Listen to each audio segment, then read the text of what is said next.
За точка 1, генералниот директор на Елем Турс, господин Авзију, имаше неколку битни информации, од каде што произлегуваше и едно негово мислење околу состојбата во ски центарот. Значи, тој според податоците што го имаше, го покажуваше и развојот на Попова шапка и како го нашол таа фирма. Значи, главниот елемент и главната проблематика е пошто таа фирма е во губиток од 75 милиони денари, како резултат на овој губиток, значи биле затоа што Елем Турс управува со неколку туристички капацитети кои што не се профитабилни и кои што се во голем губиток. Како една од главните проблематики што Попова шапка ја доведел до ова работа, токму е и мензата од Рек Битола, која што цело време е во губиток и Елем Турс е обврзана да направи ладен оброк за работниците кои што работат таму. Ова е еден од главните причини и главните елементи за кои не можеме ние никако да предвидиме нови инвестиции во Попова шапка, како целиот процес на Попова шапка е блокирана за развој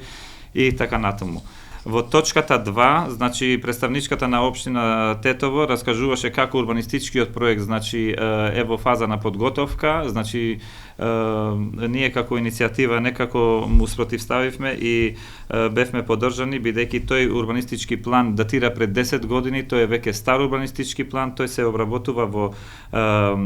нелојална комуникација со граѓаните и една од главните точки ние му презентиравме дека треба да се обработи во координација и со туристичкиот центар, со Елем, со новиот директор и со сите чинители кои што се во Попова шапка, така да баравме тој план некако да се анализира и да се види и опфатот на планот, бидејќи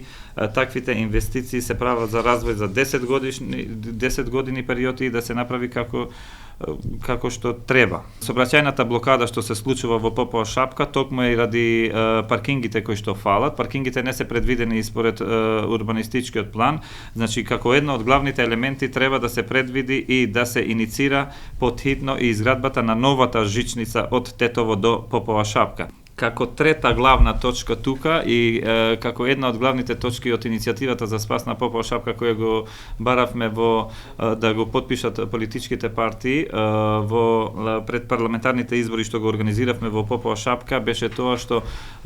Елем не треба веќе да се занимава со Попова шапка и со другите туристички центри, но да се предложи еден предлог до влада и